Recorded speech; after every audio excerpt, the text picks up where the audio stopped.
The cold wind hit me as I stepped out of the truck, watching my son and daughter-in-law drive off without a second glance. Still, I didn't run after them, though the sting in my chest was sharp. As the hum of the engine faded into the distance, the emptiness of the gas station surrounded me, but something inside me began to stir. While they thought they'd left me powerless, I knew this was just the beginning. The same betrayal they'd handed me would now be their undoing. That's when I decided they would feel what it was like to be abandoned by family. Wait, before we go any further, I gotta ask, where are you watching from? Drop it in the comments and don't forget to subscribe.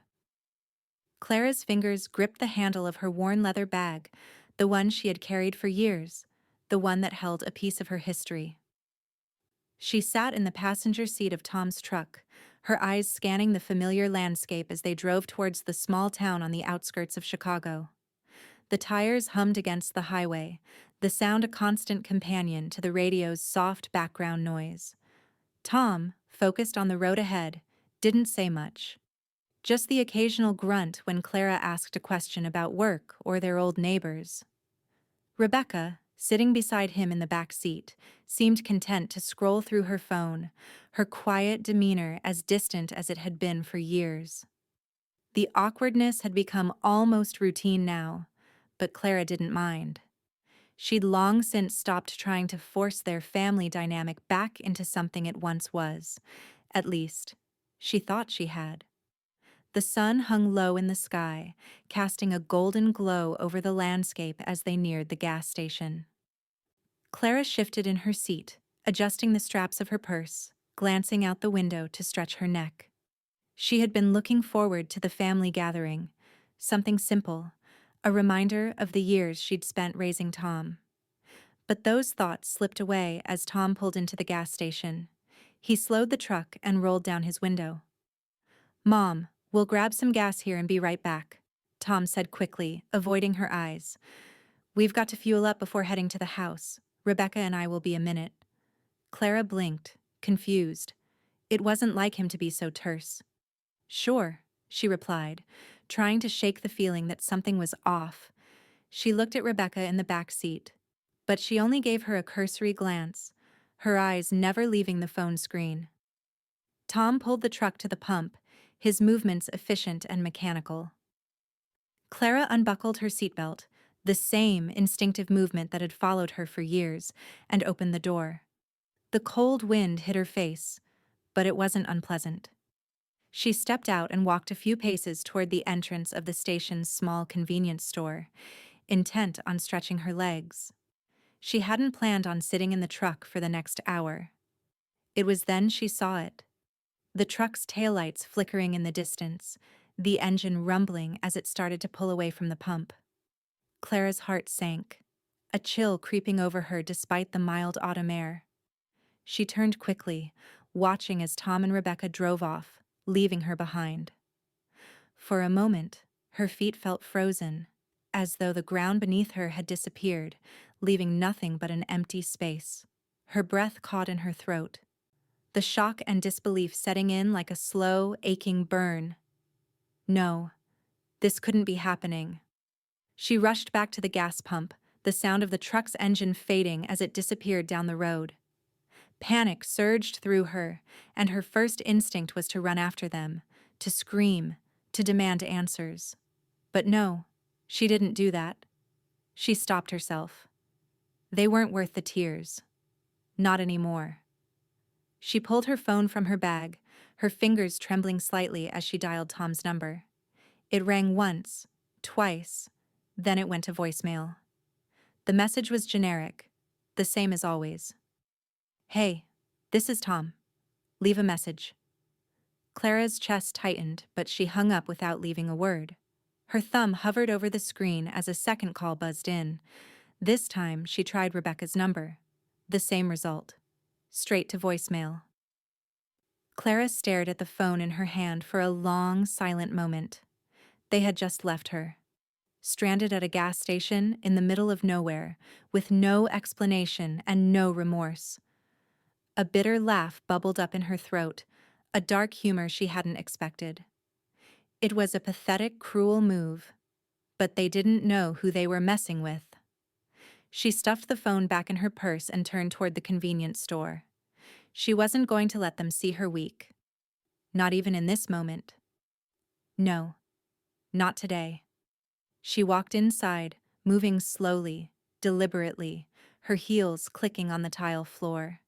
She grabbed a coffee, her fingers tight around the warm cup, letting the steam rise and fog up her glasses. Her thoughts were racing, every plan, every move she could make. Her mind buzzed with possibilities. This wasn't over. Not by a long shot. A part of her, maybe even the smallest part, was still reeling from the hurt. It hurt to be so discarded, to be treated like nothing, as if she didn't matter. But the anger that had started to simmer beneath the surface was already turning into something much stronger. This wasn't about revenge. It was about power. Her power. Clara set the cup down, smiling to herself. She didn't care how long it took. She would make them regret this. Every second they left her stranded would cost them 10 times over. She knew one thing for sure. This was just the beginning. Her smile widened as she made her way back outside. The evening sky above was darkening now, the stars beginning to blink into view. Clara wasn't afraid. She wasn't angry. She was done being invisible, and the road ahead was hers to take. The sound of Clara's phone ringing broke the silence in the small, dimly lit room. She picked it up without hesitation, her fingers brushing the screen before she saw the familiar name. Carlene. Clara's heart gave a small flutter of warmth. Carlene had been there through thick and thin, the only person who understood Clara without needing explanations. "Hello?" Clara said, her voice steady, but the undercurrent of tension from earlier was still present. "Clara, I'm sorry. I don't mean to be nosy, but you've been quiet all afternoon." Carlene's voice came through, soft but concerned. "What happened? You sounded fine when you left this morning." Clara took a deep breath, letting it out slowly, weighing her words. She was used to hiding her feelings, keeping up the facade of a strong, independent woman, but not with Carlene. Not now. "They left me," Clara said, her voice tinged with disbelief. "Tom and Rebecca, they just drove off and left me at a gas station. I don't even know what to say." Carlene fell silent for a moment, but Clara could almost feel her nodding on the other side of the line. "Well, I can tell you this, Clara," Carlene said, the weight of her words sinking in. "They don't get to treat you like that. They don't get to walk all over you." Clara stared out the window at the streetlights flickering on as evening descended. The quiet comfort of her home seemed so distant now. "I don't know what to do, Carlene. I feel betrayed. But I can't just let them think they can get away with this." Carlene's voice was firm now, a sharp contrast to the quiet uncertainty Clara had heard earlier. "Listen to me.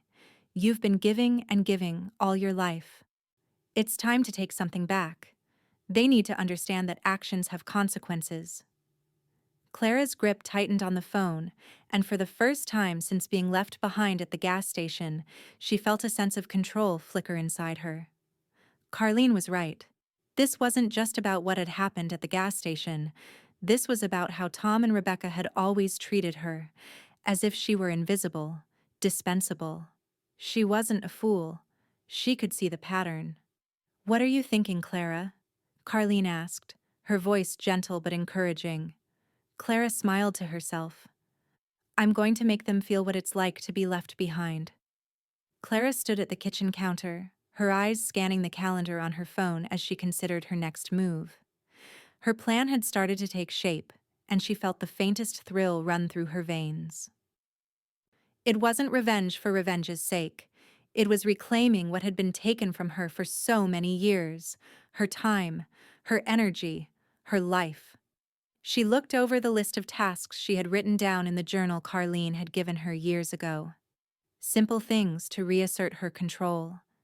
Things that wouldn't just make Tom and Rebecca feel uncomfortable, but would make them realize they couldn't just take and take from her anymore. The first step was small, subtle. Clara had always been there for Tom, attending every family gathering, making sure the holidays were perfect, always putting his needs first. That stopped now. She began by canceling plans she had made with them, small things at first, like dinners or casual visits to check in. Nothing too dramatic, just enough to make them wonder, make them feel her absence. The next thing was even subtler. Clara began distancing herself emotionally.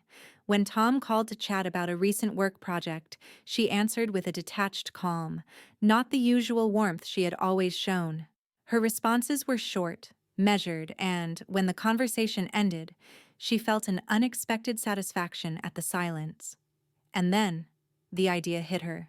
She'd heard from Brandon, the local mechanic, a few weeks ago about some work he'd done on her car. They hadn't spoken much since, but she knew he was a man of his word, a man who understood loyalty. Clara reached out to him, her voice steady as she asked him for a favor.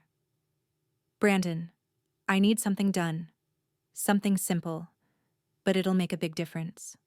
Can you help me?" "I've always got your back, Clara," Brandon said without hesitation. "What do you need?" "I need you to help me with something with the truck. It's nothing major, but I need it to be discreet." He agreed to meet her the next day to finalize the details. Clara felt a smile tug at her lips. It was a small move, but it was a part of the plan, one that would slowly start to shift the balance of power back into her hands. As the days passed, Clara felt her resolve solidifying. She was in control. Every time she distanced herself from Tom or Rebecca, every time she denied them a piece of her, it was like a weight lifted from her shoulders. She wasn't just reclaiming her time, she was reclaiming herself. Clara walked to the window, her eyes catching the last rays of the setting sun. She felt at peace, her mind calm and focused. She wasn't just biding her time, she was planning her next steps. Quietly building something that would leave them with no choice but to see her for who she was, the woman they had underestimated for far too long. The phone buzzed on the counter, an incoming text from Tom. "Mom, I'm worried. We need to talk." Clara looked at the screen for a moment, her thumb hovering over the reply. She could feel his desperation, but instead of reaching for the phone, she let it buzz unanswered. Not yet. She had a plan, and it was unfolding just as it should. She smiled to herself. This was just the beginning.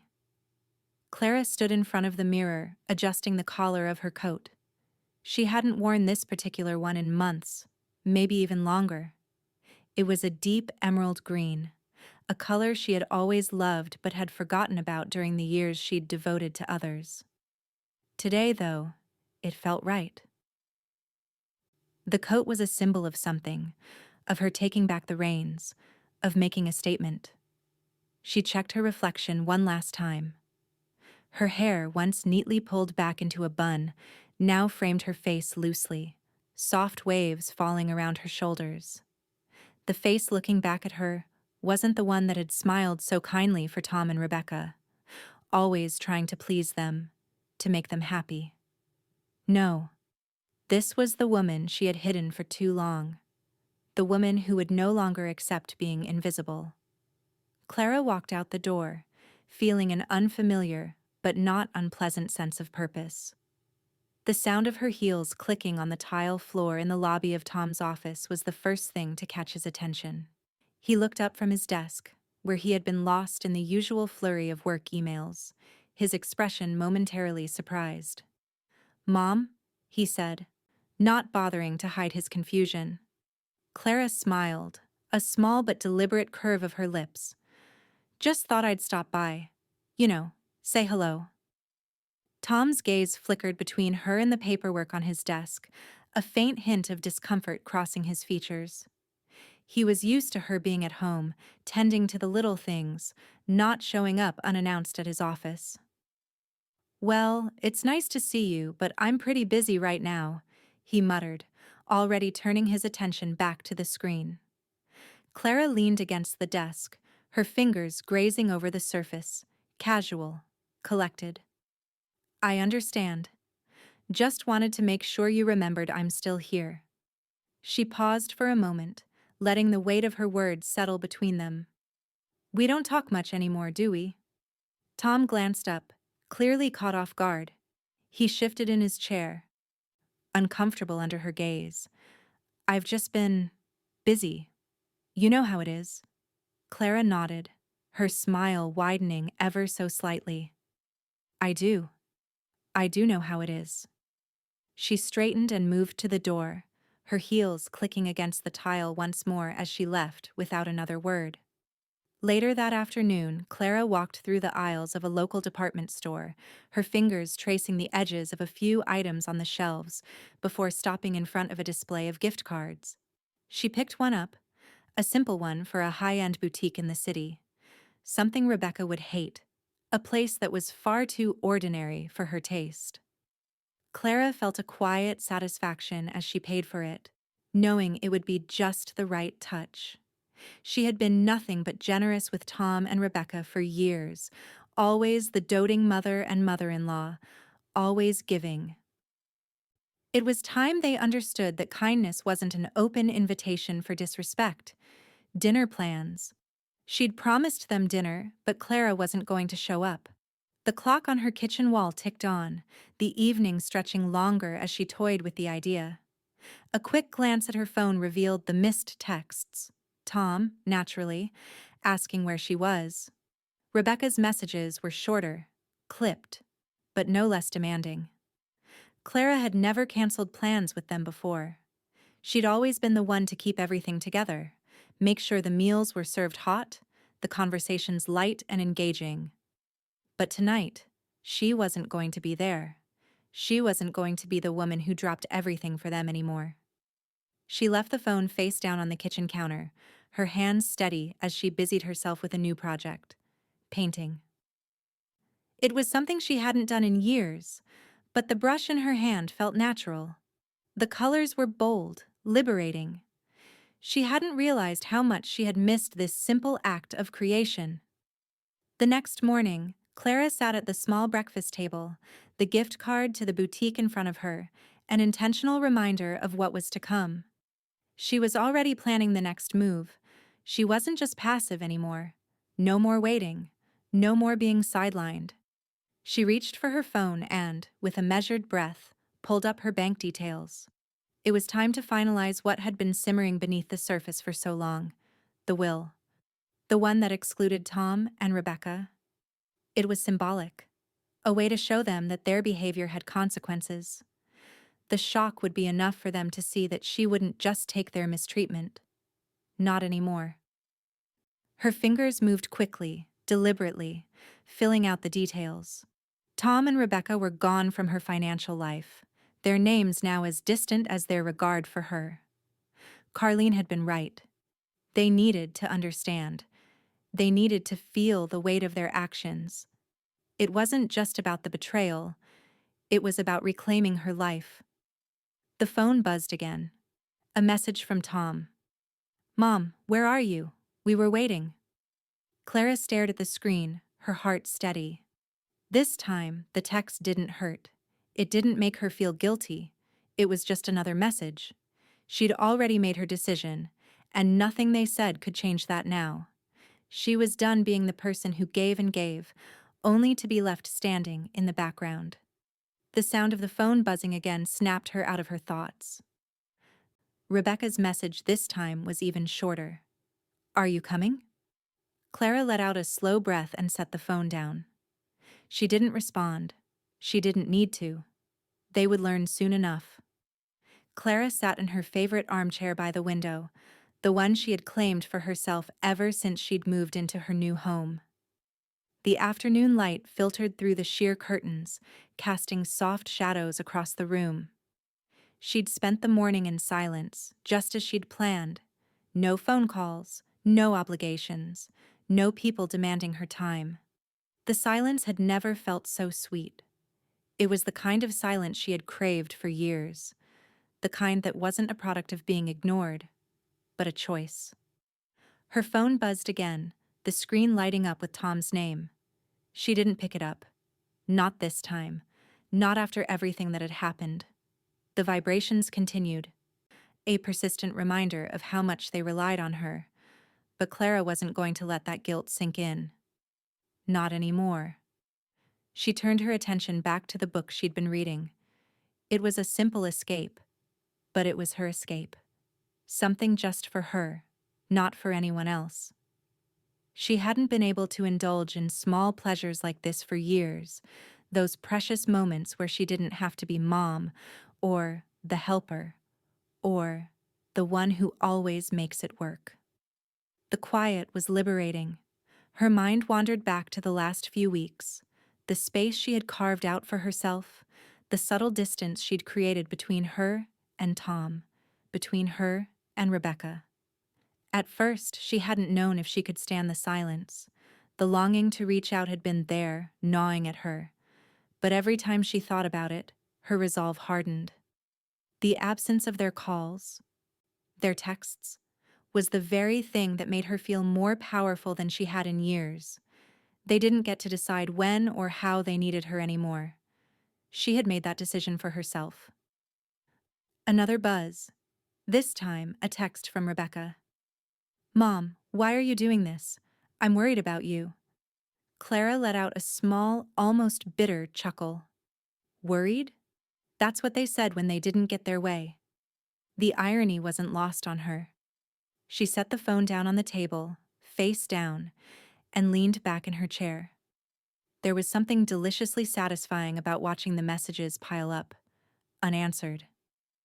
They were used to her always being there, always showing up. But now, when they needed her most, Clara was nowhere to be found. Her phone buzzed again, but she didn't flinch. It was like a soft, distant hum in the background of her life. They were scrambling now, trying to get through the wall she'd built. Tom had been calling and texting nonstop since the gas station incident, but she hadn't given him the satisfaction of a reply. Rebecca's attempts had been no different. They were desperate to regain control, to pull Clara back into their orbit. But the longer she held her ground, the stronger she became. Clara stood and walked to the window, looking out at the quiet suburban street. There was a sense of peace now that she hadn't known in a long time.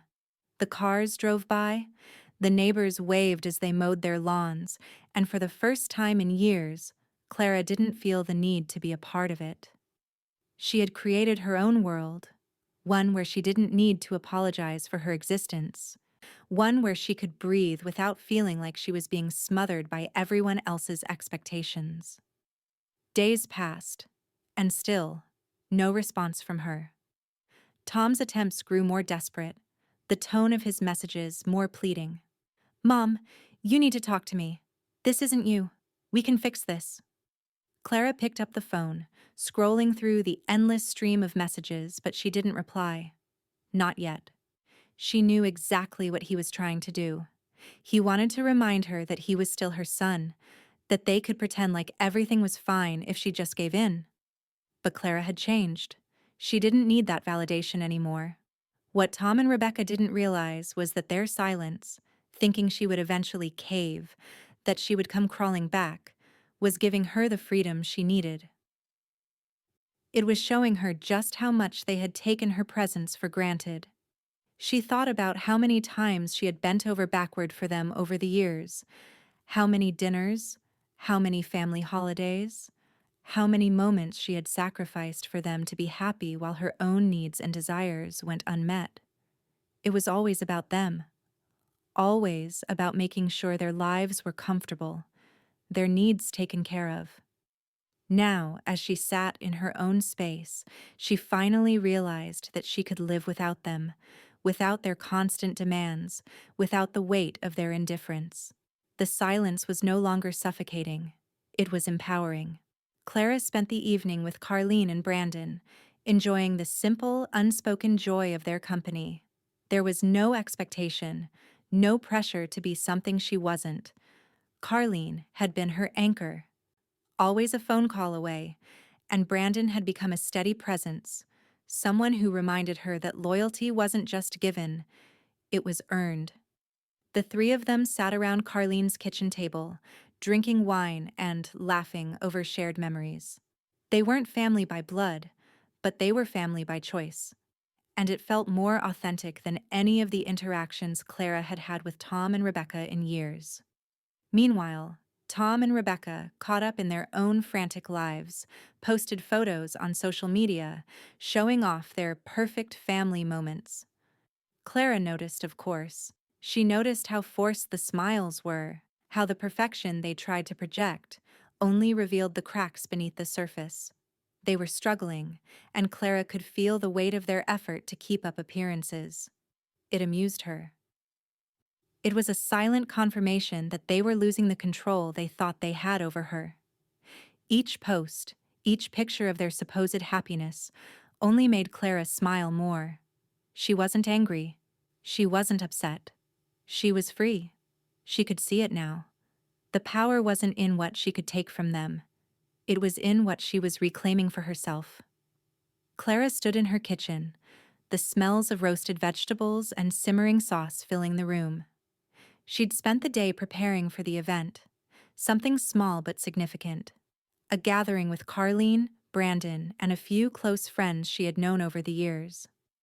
They were the kind of people who didn't ask for anything, who understood the value of quiet, real connections. As the clock ticked towards the evening, Clara felt the weight of the meal she was preparing. It wasn't just about the food. It was about showing herself, standing tall in a life she had spent so many years trying to build. The table was set with care, a centerpiece of fresh flowers Carlene had brought over that morning. Each place setting was meticulously arranged, the glasses sparkling under the dim light of the chandelier. Clara moved gracefully around the space, setting out the final touches. There was a certain pride in her movements now, a quiet confidence she hadn't realized she'd been missing. As the evening crept closer, she couldn't help but think of Tom and Rebecca, how they always used to dominate her thoughts, how they had made her feel so small, so secondary in her own life. They had been her family. They had taken and taken, expecting her to always be there, always sacrifice for them. But that was over. She looked at the phone, seeing the text from Tom asking if she was still coming. She couldn't bring herself to respond. Not now. As the first guests began to arrive, Clara smiled at the sight of Carlene and Brandon. There was no pretense with them, no forced smiles. Carlene threw her arms around Clara as soon as she stepped inside, and Brandon followed suit, his big frame filling the doorframe as he stepped in. "Looks like you're living the dream, Clara," Brandon said, glancing around the room. "I'm living my dream," Clara corrected him with a soft smile. She was living a life she could be proud of, free from the chains of obligation. The evening unfolded in easy conversation, laughter echoing off the walls, the clinking of wine glasses punctuating the warmth in the room. For once, Clara didn't have to worry about whether the food was right or if anyone was happy. She was content in just being, something she hadn't been in a long time. But as the night wore on, Clara noticed the doorbell ring again. She saw Carlene's raised eyebrow and Brandon's subtle frown as they both glanced at the door. "Who's that?" Carlene whispered to her, but Clara already knew. She opened the door, the smile never faltering as she greeted Tom and Rebecca, who had shown up uninvited. "We thought we'd join you," Tom said with a nervous half-smile. Clara could see the unease in his eyes. He wasn't sure if he was welcome, and that, Clara realized, was the point. The tables had turned, and for the first time in years, the power wasn't in their hands. Clara didn't invite them in, didn't move to step aside. She simply looked at them, her gaze steady, calculating. "Well, dinner's already in full swing," Clara said, her tone casual, but with an edge that made both Tom and Rebecca falter. They both stepped inside, exchanging awkward glances. Rebecca's eyes were cold, her lips tight, but Clara didn't mind. They had come expecting to be greeted, to be embraced, but Clara didn't give them that satisfaction. She turned back to the table, where Carlene and Brandon were already seated. "Please, make yourselves comfortable," Clara said, her voice a bit too sweet, her back now turned to them as she continued to move around the kitchen. The conversation resumed, but it felt different now. The air had thickened, heavy with the tension that had followed Tom and Rebecca into the room. Clara's absence of warmth, the subtle rejection, hung like a cloud over them. Every laugh, every casual remark from Carlene or Brandon seemed to cut deeper into the couple's discomfort. They had expected to walk in and be accepted back into the fold, but Clara wasn't about to let that happen. Rebecca, ever the image-conscious one, tried to compensate by posting pictures on social media, snapping selfies with her best we're fine smile plastered on her face. Clara noticed, of course. She saw the carefully chosen lighting and the forced pose, how Rebecca's smile seemed a little too wide, her eyes a little too hard. But it was too late. Clara had already seen through it. As the evening wore on, Rebecca's facade cracked. Clara could see the subtle flicker of frustration in her eyes, the way she looked to Tom for reassurance, only to find none. Their presence in her home, in her space, had become like a parasite, something she'd allowed to exist, but no longer. They were out of place here, and they knew it. Clara waited for them to leave, watched as they exchanged uncomfortable glances with Carlene and Brandon, neither of whom made any effort to include them. It was as if they weren't even there, and that was exactly how Clara intended it to be. As the evening wound down and the last of the dishes were cleared, Clara slipped away from the table to write a note. She sat at the small desk by the window, the quiet hum of the house filling the space around her. Her pen moved fluidly across the paper, each word deliberate, each sentence a reminder of the boundaries she was enforcing. The note was short, direct, and unapologetic. "If you don't respect me, you don't get to be a part of my life." She set it down on the table where Tom would see it when he left. As she walked back to join Carlene and Brandon, the finality of her actions settled into her bones. She wasn't angry. She wasn't upset. She had no more room for that. She was simply done. The door clicked shut behind her. The evening was over, and Tom and Rebecca had learned exactly where they stood. And Clara, she was finally free. Clara sat at her kitchen table, her fingers idly tracing the rim of her coffee cup as she stared out the window at the quiet street. The neighborhood was peaceful, the trees in her yard swaying gently in the early evening breeze. The silence in her house was no longer something that suffocated her. It was something she had chosen. And in that choice, Clara had found a freedom that she had long ago forgotten existed. Her mind was clear now. The fog of self-doubt, the years of guilt from sacrificing herself for Tom and Rebecca, all finally lifted. In its place was a calm determination. It was time to make sure they understood the full weight of their actions. They had pushed her aside for too long, assumed she would always be there, and taken her for granted. But Clara wasn't the woman they thought she was anymore. No longer the doting mother and mother-in-law, ready to bend to their whims. Today, she had reached a decision that would shift the balance of power forever. Her financial independence was the first step. Clara picked up her phone and dialed her lawyer. She had been putting this off for a while, but now it felt like the right moment. The plan had been set in motion. As the call connected, she could feel a deep sense of resolve wash over her. "Hello, Clara." The lawyer's voice was crisp, professional. "How can I help today?" "I want to make sure everything is in place," Clara said, her tone unwavering. "I want Tom and Rebecca cut out of my financial affairs. I don't want them to have access to anything anymore." The lawyer paused. "Are you sure? You've been generous with them in the past."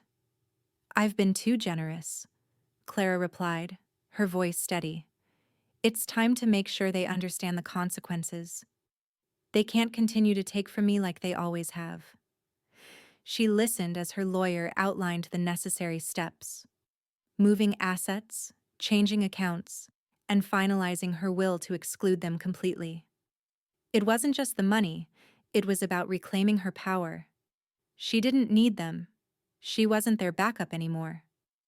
As the conversation wrapped up, Clara felt a weight lift off her shoulders. She was in control now.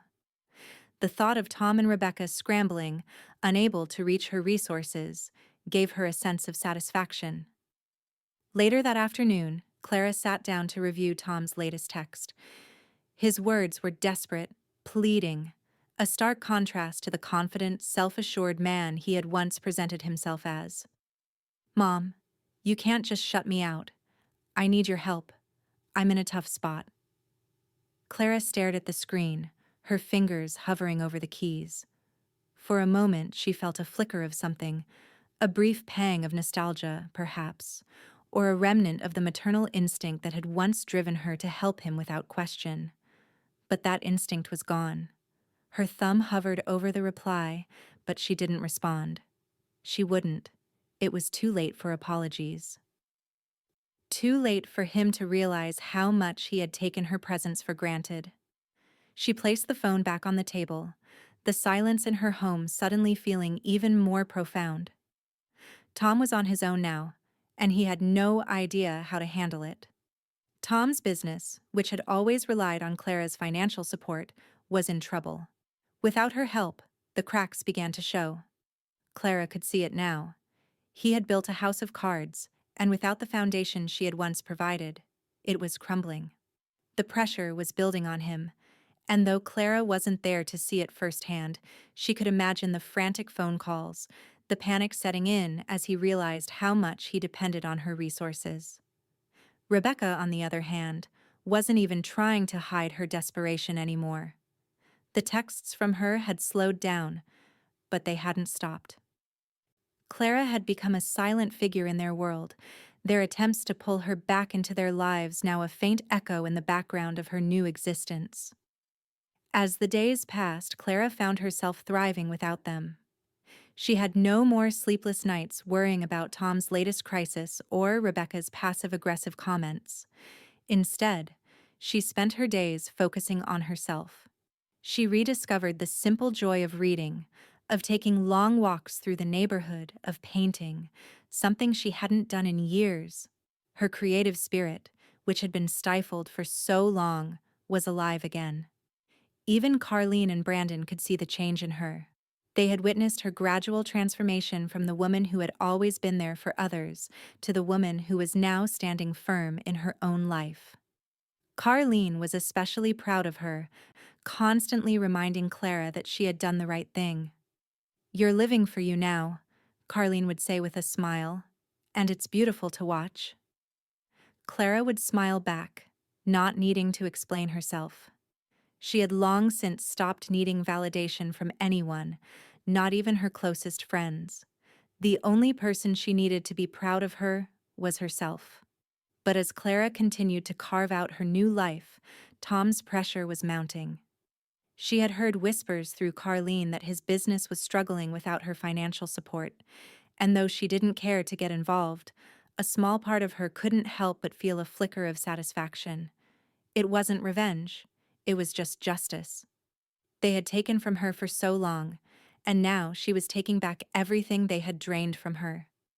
The phone buzzed once more, but this time, Clara didn't even look at it. She was finally at peace. She was thriving. And nothing at all, could pull her back into that old, suffocating life. She could hear Tom's calls in the distance, but they no longer had any hold over her. Clara sat at her kitchen table, the soft hum of the refrigerator in the background as she absent-mindedly sifted through the pile of mail in front of her. Most of it was junk, the usual offers for credit cards or coupons for products she didn't need. But there were two envelopes that stood out, their clean, crisp lines and expensive paper betraying their origins. Clara knew without opening them who had sent them, Tom and Rebecca. The first letter was from Tom, written in his familiar handwriting, though there was something more desperate about it now. She let it sit on the table, unbothered. Her fingers brushed over the edges of the envelope before she picked it up and tore it open. "Mom," the letter began, "I've been thinking a lot about everything. I realize I've been selfish, and I've hurt you. I never meant to do that. Please, can we talk? I want to fix this." Clara let the letter fall back onto the table, her lips curling into a small, knowing smile. The words weren't new. She had heard this before, in different forms, in different tones. The problem, Clara realized, was that Tom still didn't fully understand what he had done. He thought that his apologies, his words, could fix it. But she wasn't the same woman who had let him off the hook every time. She picked up Rebecca's letter next. It was shorter, more direct. "Clara, I'm sorry for the way things have turned out. I know I've made mistakes, but I can't keep living like this. I need my family back. Please, let's work through this." Clara read the words but felt nothing. No anger, no regret, no longing for reconciliation. Just a calm, cool satisfaction that she had finally broken free from their manipulations. She had stopped being their doormat, and nothing in these letters could change that. She leaned back in her chair, letting the letters rest on the table as she let the silence settle in the room. The phone buzzed on the counter, and for a moment she almost reached for it. She could see the message in her mind before it even arrived. Tom, again, pleading with her to pick up. But Clara had made her decision. The silence between them wasn't a punishment. It was her peace. It was a reflection of how far she had come. Clara stood up and walked to the window, gazing out at the quiet street. The evening sky was painted with hues of purple and orange, the soft breeze carrying the scent of flowers from the yard. She had worked hard to create this life, a life free from the noise, the guilt, the constant demands. And every day she felt stronger, more confident in her choices. Carlene had been right. She had reclaimed her life. But there was something more, something that felt deeper than just the satisfaction of revenge. It was a quiet kind of victory, a victory that came with the knowledge that she had let go of the things that no longer served her. Tom and Rebecca's letters, their apologies, meant nothing to her anymore. The real victory wasn't in their defeat. It was in her freedom. The next day, Clara made her way to the lawyer's office. She had already set the wheels in motion to finalize the changes to her will. This wasn't about money. This was about control, about making sure that her legacy was no longer tied to the people who had used her for so long. As she sat in the lawyer's office, listening to him explain the final steps, Clara felt a sense of closure settling over her. She was letting go of the ties that had once bound her, the people who had never truly seen her. "I think we're ready," the lawyer said as he looked over the documents one last time. Clara nodded, her mind at ease. On the drive home, Clara couldn't help but think of Tom and Rebecca. Their world was crumbling without her, and there was a small, quiet part of her that felt satisfaction in that. It wasn't about their suffering. It was about her reclaiming the power they had once held over her. It was about her finally standing up for herself and doing so without looking back. When she got home, the sun was beginning to set, casting a warm glow over the house. She felt lighter, freer, as if a weight had been lifted from her shoulders. The silence was no longer oppressive. It was hers to embrace. As Clara sat down to dinner that night, alone but not lonely, she felt a sense of calm she hadn't known in years. She wasn't angry. She wasn't bitter. She was finally at peace. And as she sipped her wine, staring out at the horizon, Clara realized that she had won. Not just the battle with Tom and Rebecca, but the war she had been fighting her whole life, the war to reclaim her time, her space, and her peace. The phone buzzed again. Another message from Tom. Clara smiled softly, knowing that this time it didn't matter. Clara stood at the front door of her house, the cool morning air brushing her skin as she looked out at the neatly trimmed lawn. There was a quiet satisfaction in the way everything had fallen into place. Her home, her space, her life. This wasn't the home she'd built for others anymore. It was hers, and she was finally living it on her own terms. Inside, the house was organized, serene, and most importantly, hers. She had taken every step to secure her future, physically and legally. The locks on the doors had been changed, the windows secured, and the final piece of her plan, the legal documents. They were all in order, her assets protected, her will rewritten. Tom and Rebecca's names were nowhere to be found. A knock at the door snapped her out of her thoughts. It was Carlene, standing on the doorstep with a wide grin and a pot of her famous chicken soup. "I thought you could use some of my healing powers," Carlene said with a wink, stepping inside without waiting for an invitation. Clara chuckled, following her into the kitchen. "You're right. I could use something comforting." As Carlene set the pot on the stove, Clara looked around the kitchen. For the first time in years, she didn't feel the weight of someone else's expectations pressing down on her. There was a new kind of peace here. A kind of peace that only comes from reclaiming what you lost. "I heard from Brandon," Carlene said, her voice lowering slightly. "He's thrilled about the changes. He says you're glowing. You're, well, you're you again." Clara smiled softly. She hadn't realized how much she'd missed being herself, how much of her had been buried under layers of obligation, guilt, and resentment. She felt lighter now, almost as if she were walking on air. It was a strange feeling, empowering and freeing, but unfamiliar too. She was still learning what it meant to live for herself.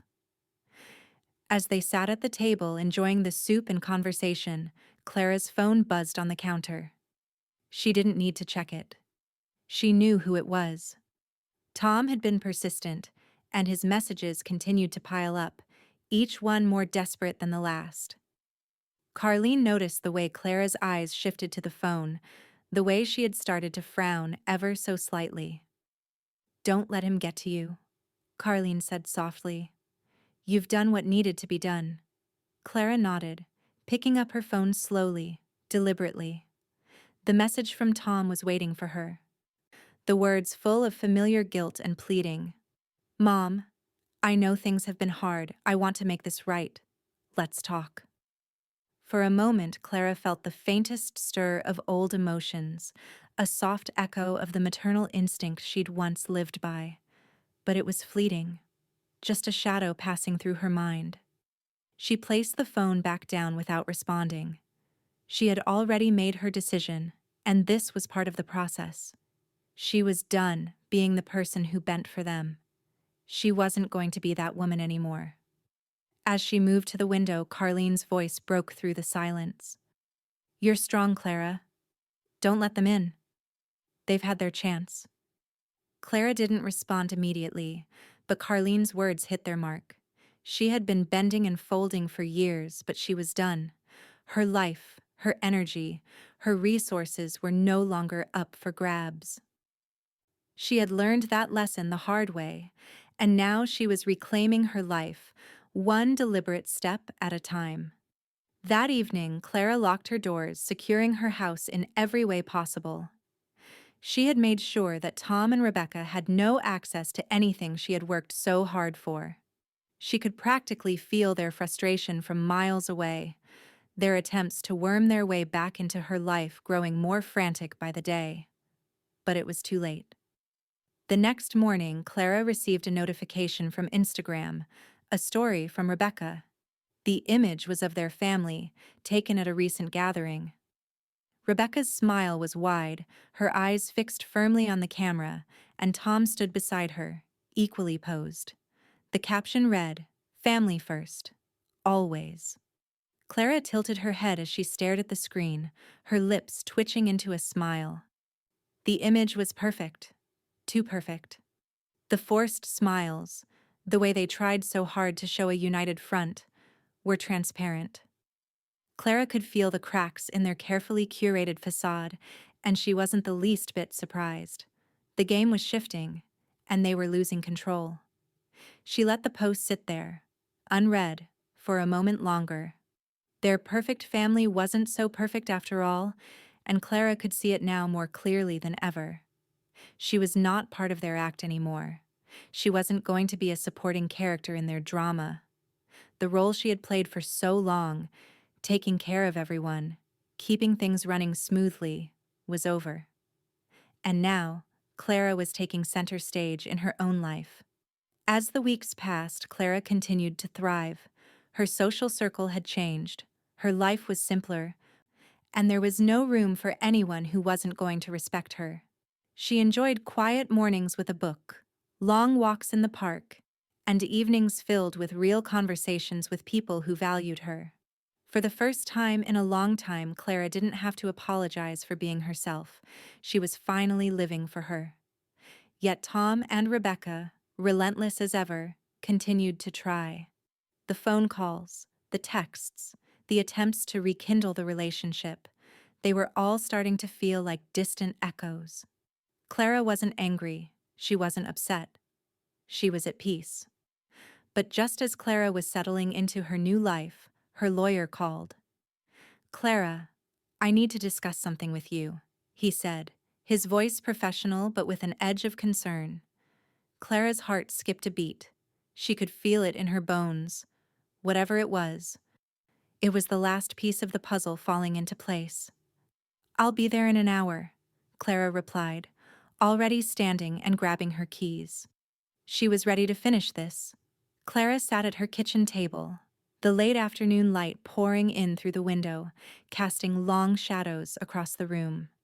Her fingers danced over the final pages of the legal documents in front of her, papers that would shape her future, papers that would sever the last ties she had to Tom and Rebecca. The weight of the decision settled in her chest like a calm certainty. She wasn't looking for vengeance, she was claiming her power. This was the final step in reclaiming the life she had always deserved.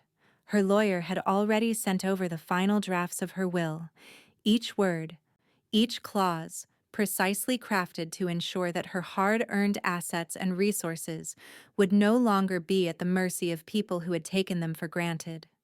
She looked over the documents, feeling the quiet satisfaction of knowing that Tom and Rebecca's names had been erased. No longer would they have a hold over her life. No longer would they benefit from the sacrifices she had made for them.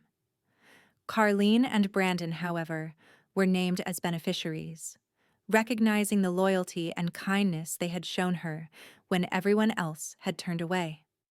Clara set the papers down, her hand resting on the top of them for a long moment. She didn't need to second-guess herself anymore. There was no room for doubt, not after everything she had been through. Tom and Rebecca had their chances, but they had chosen to take her for granted, to treat her like a stepping stone to their own comfort. Now, it was time for them to learn the consequences of that. Her phone buzzed once more. Another message from Tom, desperate as always. She glanced at the screen but didn't pick it up right away. She didn't need to hear it. She had heard it all before. Guilt-laden pleas, empty apologies, promises to change. She had given them enough chances. Clara placed the phone face down on the table, her eyes narrowing slightly. She could hear Tom's frantic voice in her mind, could imagine the panic and frustration in his voice. "Mom, I need your help. Please, I can't do this without you." A quiet laugh bubbled up in Clara's chest, but it wasn't one of joy. It was the laugh of someone who had been pushed too far, who had finally realized that she didn't need to play the role of the ever-forgiving mother anymore. She had given enough. Now it was time for her to take back what was hers. The silence in the room was thick with the weight of her decision. Clara wasn't angry. She wasn't even sad. She was at peace. And that peace was a power she wasn't going to give up. The world around her had begun to shift, and with it, her own sense of who she was. She was no longer someone to be walked over. She had drawn her lines in the sand, and they were not going to be crossed again. As the days passed, Clara's isolation from Tom and Rebecca deepened. Every call went unanswered, every message ignored. She had cut them off completely, and the more she held firm in her resolve, the stronger she felt. There was no guilt, no longing for their approval. Clara was living for herself now. She was reclaiming her independence in a way she had never done before. Tom's frantic attempts to reach her became more frequent. She could feel the tension rising on the other side of the phone, but Clara remained unmoved. She wasn't going to give in. He had pushed her too far for too long. Then came a message from Rebecca. Unlike Tom's, this one was tinged with manipulation. "Clara, this isn't like you. Please. I'm sorry for everything. We need to be a family again." The words were carefully chosen, the tone just the right balance of pleading and guilt. Clara stared at the screen, her thumb hovering over the reply, but she didn't respond. She didn't need to. The satisfaction of seeing them grovel, of seeing their facades crack under the pressure of her absence, was its own form of payback. They had always been so sure of themselves, so comfortable in their assumption that Clara would always be there. But now they were flailing, scrambling to reclaim control over the very person they had taken advantage of for years. Clara stood up, walking over to the window. The evening had settled into a deep, quiet calm, and the world outside seemed peaceful, serene. Her phone buzzed again, this time from Carlene. "How's everything? Are you holding strong?" Clara smiled as she picked up the phone. "I'm stronger than ever," she said, her voice calm and steady. "I knew you would be," Carlene replied warmly. "You've earned this peace, Clara. You're finally free." "I'm not just free, Carlene," Clara said softly. "I'm in control." She hung up, a sense of calm filling her as she looked out at the street. The life she had always wanted was unfolding before her, and the best part was that no one could take it from her. The years of sacrificing herself, the years of bending to the will of others, those were behind her now. Clara was building something new, something hers. And just as she was about to sit down, she heard the sound of the doorbell. It was a subtle knock at first, then more insistent. Clara knew exactly who it was. Her heart didn't race. Her pulse didn't quicken. Instead, she smiled. The game was almost over. Clara walked to the door, pausing just before opening it. This was it. The final confrontation. And no matter how desperate they were, she was done playing their game. With one last breath, Clara opened the door. The charity gala was held in a grand historical building just outside the city, its chandeliers casting a warm glow across the room. Clara stood in front of a full-length mirror in her hotel room, adjusting the elegant black dress she had chosen for the evening. It was simple, yet stunning, with a deep V-neck that revealed just enough and a sleek satin finish that caught the light with every movement. Her reflection looked back at her. The woman who had once been invisible, now poised and powerful, ready to take her place in a world that had long underestimated her. As she applied a final touch of lipstick, Clara allowed herself a small, private smile. This wasn't about the accolades or the recognition. This was about something deeper, the culmination of years of self-doubt, years of letting others control her narrative. Tonight, she wasn't just a mother, a caretaker, a quiet presence in the background. She was a woman who had reclaimed everything that was hers. Clara's phone buzzed on the table. It was a message from Carlene. "You're going to knock them out tonight. You've earned this." Clara didn't need anyone to tell her that. She already knew. Her transformation wasn't for anyone else. It was for her. And tonight, she was going to teach a lesson. Not just to Tom and Rebecca, but to every woman in that room who had ever been made to feel small. The gala was buzzing with excitement when Clara arrived. The tables were set, The crowd was elegant and polished, and the hum of conversation was punctuated by the clink of champagne glasses. She walked through the room with a quiet confidence, nodding to acquaintances, exchanging polite greetings with people she had known over the years, but never really connected with. It wasn't long before Clara's entrance drew the attention of the crowd. Heads turned as she made her way through the hall, her presence commanding respect without even trying. She was a vision, unapologetically herself, every step an assertion of her independence. A few moments later, as Clara was making her way to the buffet table, she caught sight of Tom and Rebecca in the distance. They stood together near a wall, attempting to blend into the crowd. Their eyes briefly locked with hers, and for a moment, Clara saw it.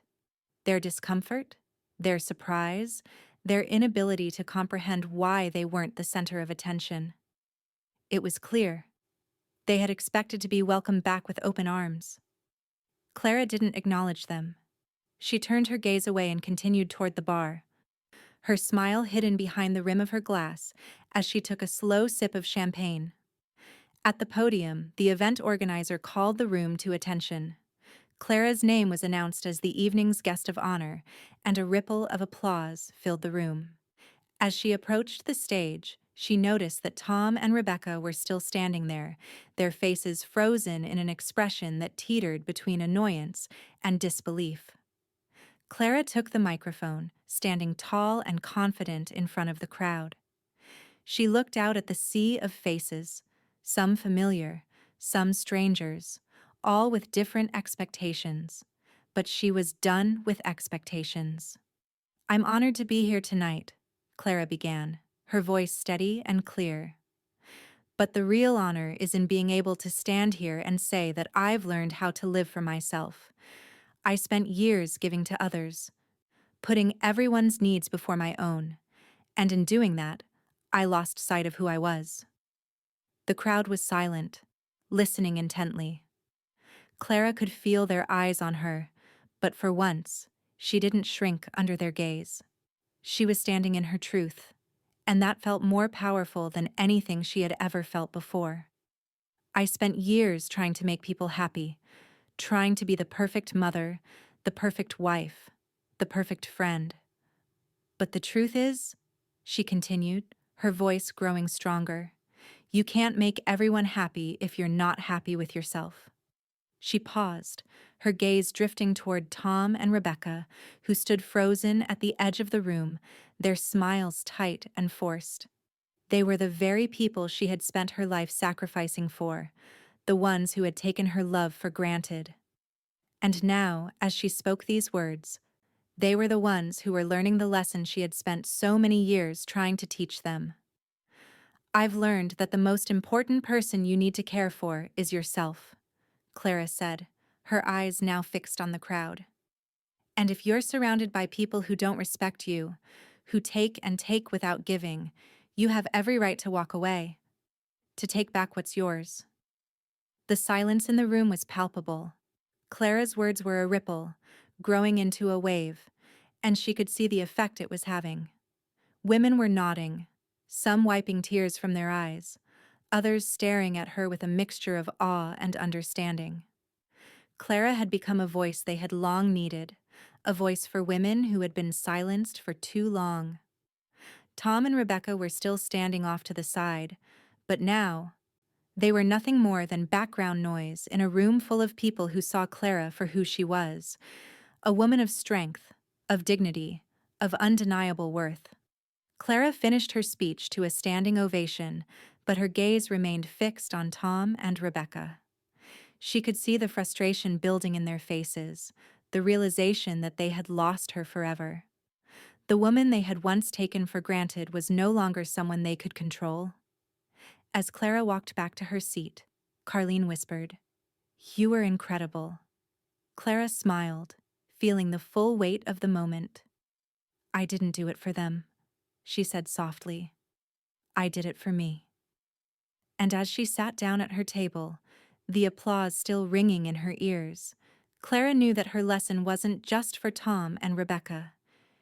It was for every woman who had ever been made to feel small, who had ever been pushed to the background in favor of someone else's needs.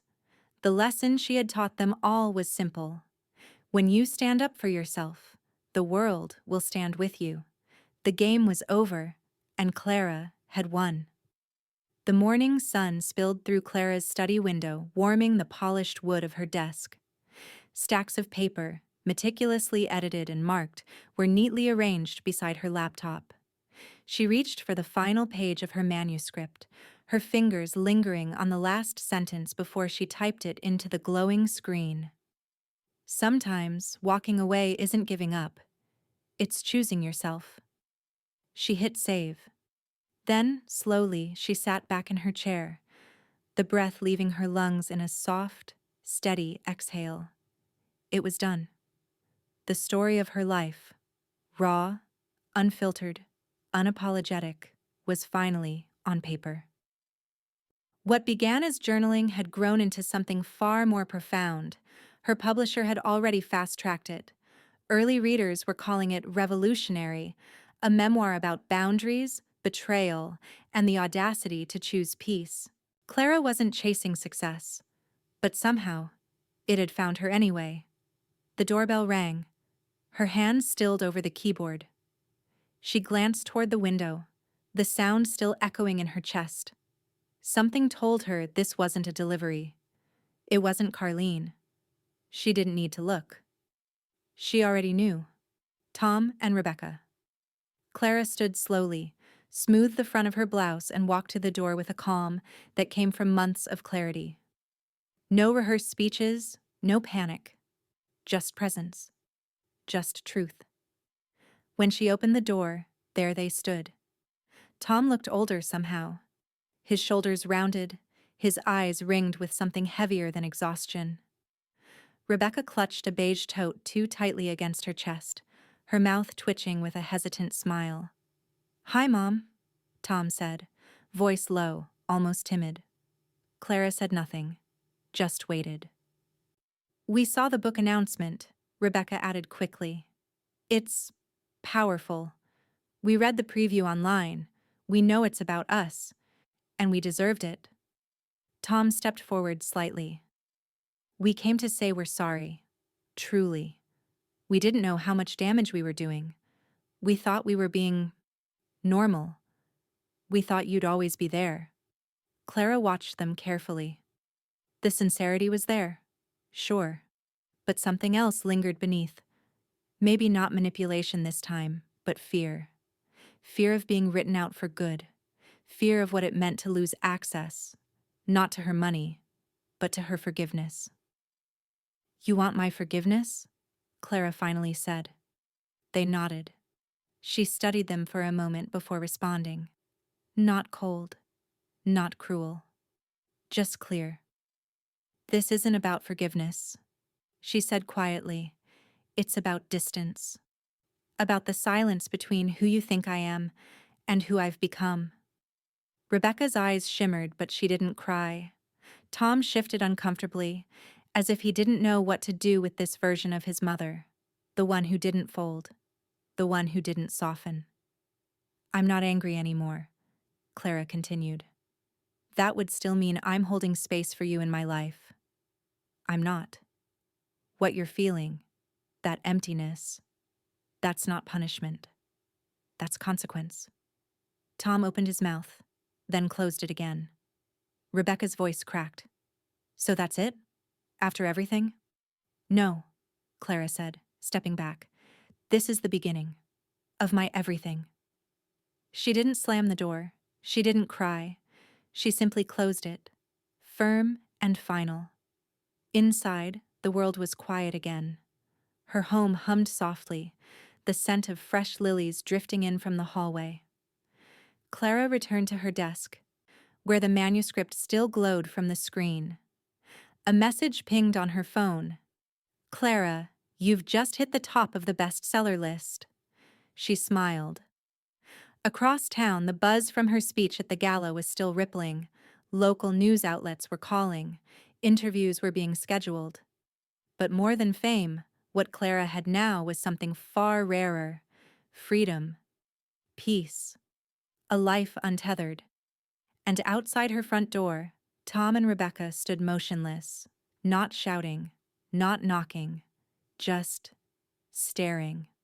They had come with apologies. They were leaving with silence. As Clara saved the final version of her manuscript and closed the laptop, her phone buzzed again, this time from a young writer she had mentored. "Thank you for showing us we can say no and still be whole."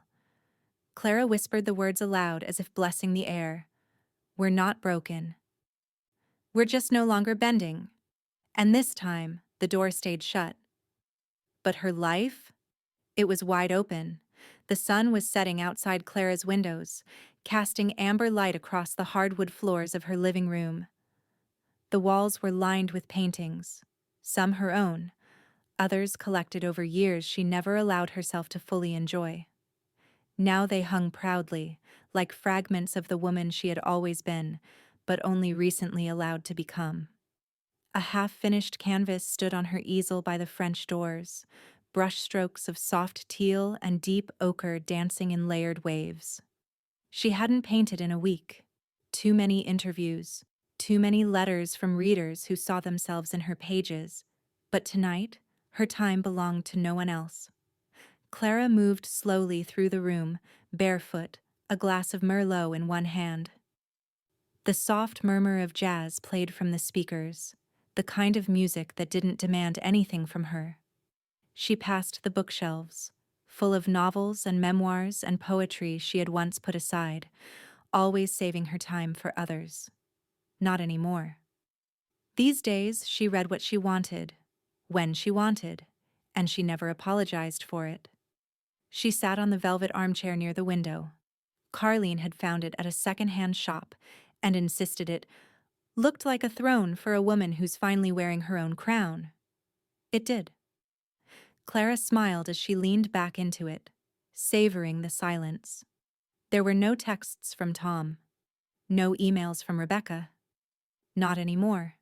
She had erased their names from her calendar, her estate, her expectations. It wasn't bitterness that kept her distant. It was peace. Real peace. The kind that doesn't shout, doesn't prove. It just exists, soft and steady, like breath. They had tried, of course, to claw their way back. But time had a way of doing its own justice. Days turned into weeks, then months. And now, when Clara thought of them, she felt only distance, like looking at an old photo and barely recognizing the people in it. They had faded, not from anger, but from irrelevance. In their place was something better. Brandon had just sent her photos from his trip to Paris with his fiancée, a woman Clara had helped him propose to in secret. Carlene, always nearby, had insisted they start a monthly dinner with a few other women in their circle. They called it the table, where no one apologized for speaking too loudly, dreaming too big, or saying no. Younger women from across the country wrote to Clara now. Her book had stirred something in them. Some left relationships, others started businesses. A few simply learned how to take a walk alone without explaining it to anyone. Clara answered every letter she could. She had become exactly the kind of woman she used to look up to. Unapologetically honest, private when she chose to be, but generous with her hard-won wisdom. The doorbell rang, startling her slightly. For a moment, Clara stilled. But then she heard laughter outside, familiar and light. It was two of the girls she mentored, stopping by to drop off art prints they'd made for her. When she opened the door, they beamed at her, full of youthful energy and admiration. "We thought your studio needed these," one of them said, handing her a rolled canvas. Clara invited them in, her heart warm, her home aglow with evening light and easy conversation. They sat around the kitchen table, sipping tea, talking about travel and stories and how to hold on to yourself in a world that's always asking you to shrink. After they left, Clara returned to her chair by the window. She opened the canvas they'd given her, a bold abstract painting in shades of deep red and gold. At the bottom, in elegant lettering, were the words, "She remembered who she was," and the world shifted. Clara felt her throat tighten, not with grief, but with something holy. She stood, placed the painting on the wall opposite her easel, and stepped back. It was perfect. The phone buzzed on the counter, but she didn't move. She didn't need to answer. Not anymore. The stage lights dimmed slightly as Clara stepped behind the curtain, her heels clicking softly against the wooden floor. Beyond the velvet drapes, an auditorium buzzed with energy. Hundreds of women gathered for the National Women's Resilience Conference, waiting to hear from the woman whose name had quietly become a symbol of reclamation. Clara took a breath, steady and slow. Her speech rested in her hands, but she didn't need to read it. Every word lived inside her now. It wasn't just her story anymore. It belonged to every woman who had ever felt used, dismissed, forgotten. Betrayal had been her beginning, but what she had built from it, that was the rebirth. When the MC called her name, the room erupted into applause. She stepped into the spotlight. She looked out over the sea of faces. Young, old, quiet, radiant. And she began. "I didn't realize I was disappearing until I was gone," Clara said, her voice calm, clear. "And by the time I looked up, I was a stranger in my own life." A hush fell. She continued, not with polished lines, but with raw truth.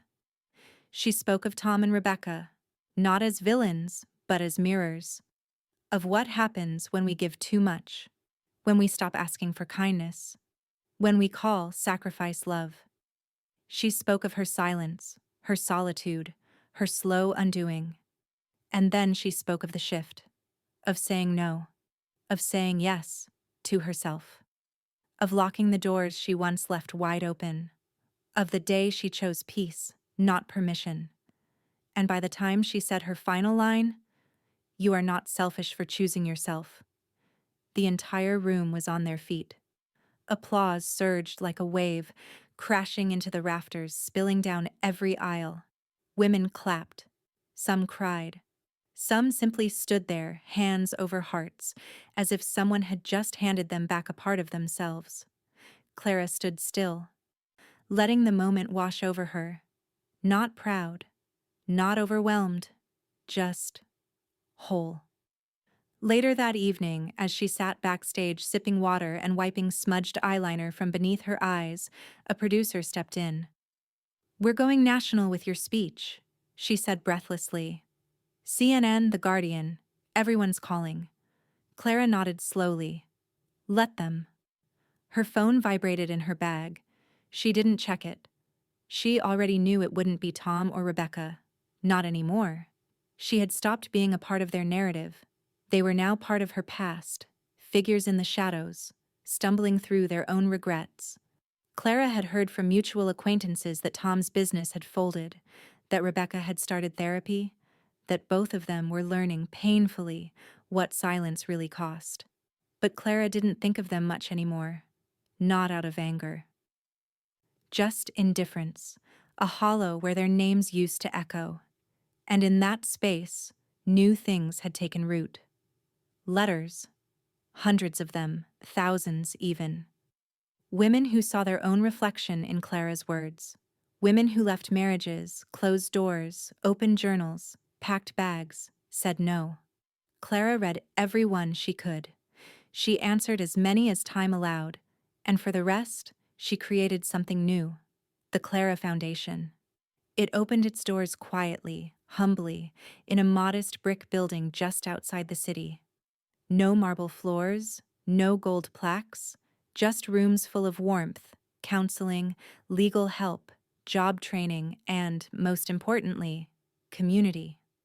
A place for women to begin again, like she had. The ribbon-cutting ceremony was intimate, just a few donors, some volunteers, and Carlene holding back tears. As Clara cut the ribbon, her hands steady. Cameras clicked in the background, but her focus was on the woman in the front row holding a baby on her hip, her eyes wide with cautious hope. That was the moment Clara realized her life had come full circle.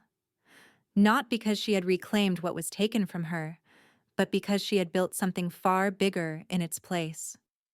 That evening, Clara returned home, tired but light. She poured herself a glass of tea, walked barefoot to her studio, and stared at the new canvas. Blank. Waiting. She picked up her brush, dipped it in gold, and pressed the first stroke. Behind her, on the shelf, sat a framed quote from one of the letters she received. "You reminded me I was allowed to take up space." Clara smiled. Tomorrow she would travel again. Another city, another speech, another room full of women waiting to remember themselves. But tonight? Tonight was hers. And the life she had built? It was just beginning. The lake was still. A mirror of sky, soft with morning fog and lit by the gentle hush of sunrise. Clara stood on the wooden deck of the small lake house she'd rented for the week, wrapped in a cashmere shawl and silence. The mug in her hand was warm. Chamomile. No caffeine, no urgency. Just peace. Behind her, the cabin was quiet. Clean lines, warm wood, a single suitcase unpacked neatly in the corner. There were no emails waiting, no messages buzzing, no one calling her name. She had given the world so much. Now, for a few days, she belonged to herself again. She watched the water ripple with the wind and thought, not of Tom, not of Rebecca, but of the women she'd met these past months. The ones who had walked into the Clara Foundation with trembling hands and left with steel in their spine. The ones who sent her letters saying, "You saved me from myself." The ones who hadn't been saved at all, but finally saw their own power reflected back. That was the legacy. It wasn't about speeches or bestseller lists, or even the articles that had dubbed her the Quiet Rebellion. It was about the girl who stood at her door last week with tear-streaked cheeks and whispered, "Because of you, I left." Clara sat down on the edge of the dock, her feet hovering just above the water, and thought back to the woman she had once been. Small, contained, always saying yes. That woman would never have imagined this life, would never have believed that silence could be chosen, that solitude could feel like freedom. She smiled. Back in the city, the foundation was thriving. New locations were being scouted, partnerships formed. A legal fund was growing. Women were coming not just for help, but to help others. It had become more than Clara could have imagined. And yet, somehow, exactly what she knew was needed. Carlene had called the day before. They reached out again, she said softly, not needing to name them. Clara hadn't responded. Not in anger, just clarity. She had given them her time, her love, her silence, her forgiveness. She didn't owe them anything else. Still, part of her had known this might happen, that Tom and Rebecca, faced with the mirror of their own undoing, might come back one more time. And they did. 3 days into her lakeside retreat, a car pulled up the gravel road. Clara watched from the kitchen window, the kettle hissing softly beside her. She didn't move. She didn't hide. Tom stepped out first. He looked older, thinner, almost worn. Rebecca followed, her sunglasses covering half her face, though Clara could still see the uncertainty in her posture. They didn't come to the door. Not right away. Instead, they stood by the car, staring at the lake, at the trees, at the woman who now lived entirely outside of their reach. Eventually, Tom began walking toward the house, but Clara was already outside, waiting on the porch. "We just wanted to talk," he said, voice barely above the breeze. "One last time." Clara didn't answer. She let the moment stretch until Rebecca spoke. "You've changed," she said. "I barely recognize you." Clara met her gaze evenly. "I recognize myself now. That's the difference." They stood there, awkward and unsure, as if waiting for an invitation. but it never came. "We made mistakes," Tom said. "We see that now." Clara nodded, a quiet final acknowledgement. "And I've moved on. You should too." She didn't raise her voice, didn't cry. She didn't owe them closure. They would have to find it on their own. Tom turned to leave first, his shoulders heavy. Rebecca lingered for a breath longer, then followed, the gravel crunching beneath their footsteps like an ending written in stone. When the car disappeared down the road, Clara went back inside. She poured her tea, sat by the window, and exhaled. She had not just survived betrayal, she had transcended it. And now? Now her name was being whispered in circles of women who were learning how to say no with grace, and yes, with courage. Her legacy wasn't what she left behind. It was what she gave forward. That night, Clara picked up her journal, opened to a fresh page, and wrote, "I am not the ending of my story. I am the beginning of someone else's." She underlined it once. Outside, the lake was still. Inside, she was not. She was becoming again. The invitation arrived on ivory stationery, embossed with gold lettering and sealed in wax. Clara held it in her hands beneath the soft morning light that filtered through her kitchen window.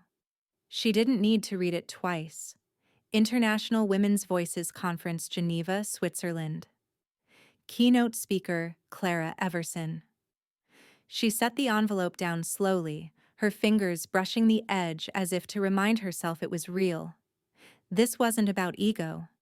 It was about acknowledgement, about being seen, not as a cautionary tale, not as a survivor, but as a woman who had lived through fire and rebuilt herself from ash. She smiled. Carlene was the first to hear the news. Clara met her at their favorite cafe, the one with the lemon tarts and velvet booths, where their stories had unfolded over years in whispers and war cries. "You're going global now," Carlene grinned, squeezing Clara's hand across the table. "Told you your voice would change the world." "It already has," Clara said quietly, stirring her tea. "Starting with mine." Later that evening, Brandon dropped by with a bouquet of wildflowers and a bottle of champagne. "To the woman who taught me what strength really looks like," he said, raising his glass, "and to the life you built, not in spite of everything, but because of it." They toasted, laughed, reminisced, and as the sun dipped behind the skyline, Clara sat surrounded by the people who had stood beside her when her world had been nothing but splinters. Carlene, Brandon, the chosen family who never tried to mold her, only reminded her who she'd been all along. Tom and Rebecca hadn't been mentioned in months. They had become whispers in her past. Faded, quiet, inconsequential. Clara didn't carry them anymore. Their names no longer stung. Their absence no longer ached. They had walked out of her life once expecting her to crumble. And instead, she had risen, thrived. She no longer measured her days in survival, but in choice. She traveled when she wanted, painted when the mood struck, answered letters from women who saw in her a roadmap, not to revenge, but to freedom. Real freedom. The kind you earn. The kind no one can give or take away. When Clara boarded the flight to Geneva weeks later, she wore a navy blue suit and a silver pin in the shape of a quill, gifted by a woman she once mentored, now a published author herself. The plane hummed gently beneath her, a quiet echo to the strength she carried in her chest. At the conference, the room was grand, vaulted ceilings, polished floors, chandeliers refracting light into soft prisms. Women gathered from across continents, languages mingling like song in the air. But when Clara stepped onto the stage, silence fell. She didn't speak from notes this time. She spoke from memory, from truth. "I used to believe freedom was something you earned by proving your worth to others. But I learned the hard way. True freedom begins the moment you stop explaining your worth at all." There were nods, tears, applause. But the loudest response was quiet. That sacred stillness when something lands so deep, no one dares to move. Clara walked off stage with her head high, her footsteps steady. A translator passed her on the way out, clutching tissues, whispering, "Your words just changed something inside me." That night, Clara stood on the balcony of her hotel, overlooking the glittering lake below. The stars were crisp, the air cold against her skin. She wrapped her coat tighter and exhaled slowly, letting the moment imprint itself on her bones. She was no longer running, no longer waiting for closure, no longer questioning her place. She was home, inside herself. When she returned from Geneva, there was no fanfare. Just a quiet dinner with Carlene and Brandon, laughter echoing through her kitchen. Clara wore soft clothes, no makeup, her hair pulled back loosely. "You've gone further than any of us ever dreamed," Brandon said. Clara smiled gently, her eyes reflecting something deeper. "No, I just stopped dreaming small." Later, she stood at her easel again, a fresh canvas in front of her. She didn't know what she would paint, only that it would be hers. She dipped the brush in a wash of gold, then paused, thinking of that day at the gas station, when she'd been left without a map, without a voice, without a second glance. And she whispered the final words of her story, the one no one could take from her now. "They left me at a gas station, but I've gone further than they'll ever know." She pressed the brush to canvas and began again.